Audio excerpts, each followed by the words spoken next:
What's good, everybody? It's your boy, O'Shea Duke Jackson, back at it again with another episode of The Celebrity Junk.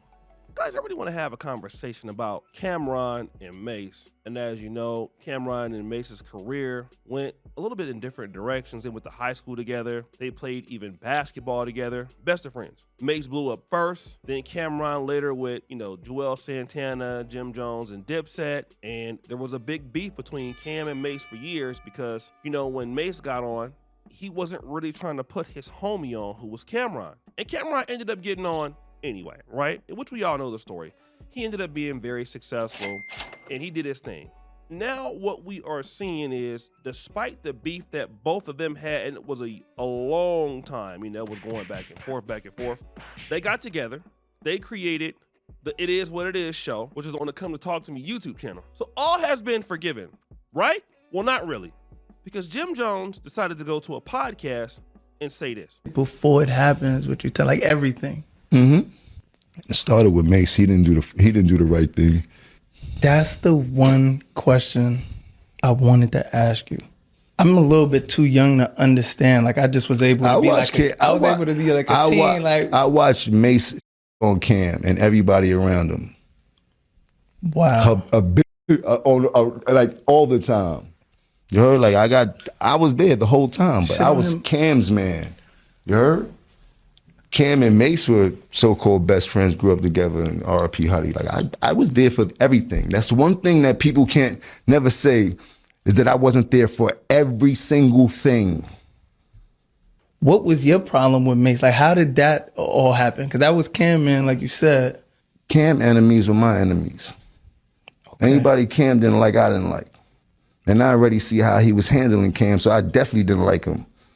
You dig? And then I seen how much love Cam had for him and how Cam was jumping out the window for him, which a friend should and shit like that. Like, being overprotective, make sure nothing happened. Like, he was trying his best to make sure that Mase stayed as safe as possible. But Mase, I got that money and lost his mind as he's supposed to, man. He grew up in a kid that doesn't have what most of us had. And he was probably more or less fortunate than most of us. Didn't have the sneakers, didn't have all that shit coming up. So him having the first bit of success out of all of us and really getting to a bag, he just went crazy like most people do and shit like that. Shit, I had my times where I went crazy with that bag. It'd just be too much. Yeah. You dig? But the people I loved, I still love them today. You know what I mean? The people that I considered to be the ones that's gonna help me in this journey, I still love them today, and we still have great relationships like that. It ain't got nothing to do with Cam and them and shit like that. We all have our own group of people that help us along with this journey. Like that. So now that you see Cam and Mase together having their own show, how did that make you feel when you seen them come together? I seen crazy as shit. I know brothers that shot brothers and shit like that. So for friends to get back after a world of whatever they went through, it's not surprising to me. But I see they don't talk about the days of the you heard? They don't talk about the things that separated them like that. So, it's funny. But kudos to them, man. They got a dope show. Who am I to hate on what they got going on? And I hope they make $1 trillion. All right, so Jim Jones puts that out there. Again, this could be very true, all right? And Camron responded by saying this. I never needed nowhere to stay. You act like on your couch. You was a fan. You begged us. You were a fan. A fan. We didn't grow up with you. I am from 140th and Lenox. I am from NFL. Up the block was 40 Wolves. Lou Simpsons, I'm on 142nd Cross Square. D. Ferg on number 8th Avenue. I don't see you around none of this. Shout out to my, what's the final 4 billion number you started? You're not from none of that. So you can sit around and act like you've been around all this Harlem shit and everything. You ever see somebody from Harlem try to act like they from Harlem so bad that you got to keep saying, I'm from Harlem? Niggas from Harlem know who's from Harlem. You don't have to keep saying you from Harlem. So that's first and foremost. All this, this is all you were fanned out and you begged niggas to come to your house after you heard all these mixtapes. That's how you got in, nigga. You was so cool And we was like, yo, Jomo's a nice guy. Mase like, yo, I think I'll teach him how to rap. Mase actually taught you how to rap. Literally. Literally. He taught you how to rap. You say it. Matter of fact, bring up the clip. Mase helped me actually learn how to rap. Mase taught me how to rap.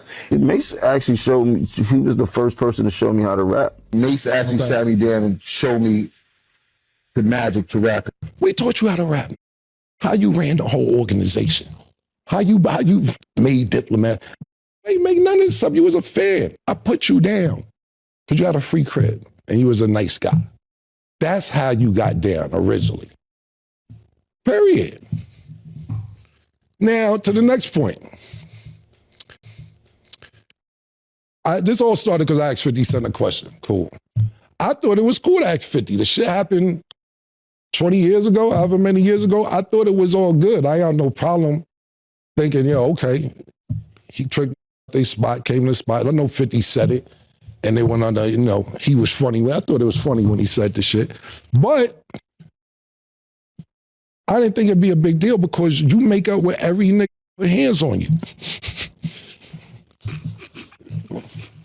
But I see the pattern now. If niggas agree to disagree with you and don't want to take it that route because they got some genuine love for you, you keep going on and on and on. So here's what I gotta say. Now, I've been looking at Jim Jones. He's responding with freestyles, responding with raps, and what he could say could have been very true. I don't think that that Camron in the clips that I saw was even saying that what he wasn't saying was true. But it's like, come on, man, you just seem like you a hater. Those dudes got over it, all right? If they had a beef in the past, let it go, man. Like, sometimes as brothers, when we see other black men, they have beef and they building now and they done worked it out and what's in the past is in the past.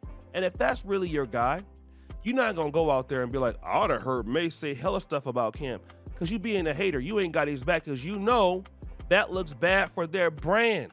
They got a brand now, they got $1 million deal, millions of dollars of deals now. You can't come out there and say that. That's just foul, man. And you're like, oh, okay, well, you know, I hope they're making millions of dollars. Nah, man, you a hater, so now they both on your ass, which they need to be on your ass because you start like, come on, man. I think Cam said something about, like he asked a question about 50 Cent from years ago or whatever the case was, like whatever the case may be and all of that. But still, dead all that. That's gone, man. It's a lot of people. Let me tell you this. I know a YouTuber, big YouTuber. His girl was caught in bed with a dude, right? She had her homegirl there with a trip. The girl showed a video of the lady in the bed with the dude. Everybody told the guy, man, you need to leave this chick alone. I'm talking about everybody. Dude is still with her to this day. She met that dude the same day and let this dude clap. It was all over YouTube. And he's still with her. I know him. A lot of us know him. I know a lot of YouTubers, right? Want to know what we don't do when it comes to that? What can you say? They together now, it's over. You know, what you gonna do? Pull them to the side, but like, why are you still with her? Man, they're gonna both come after you. We already know what they're doing, man. It's okay. He like it, they like it. It's in the past. They worked it out. They cool now. So leave it alone. Leave it alone. They worked it out. Okay, they worked it out. Why is you on that type of stuff? It don't even make no sense. Why is you on that type of time right now? Don't make no sense. So guys, what do you think? It's your boy O'Shea Duke Jackson back at it again with another episode of The Celebrity Junk. Appreciate you for all that you do. Subscribe to the bell. We're out.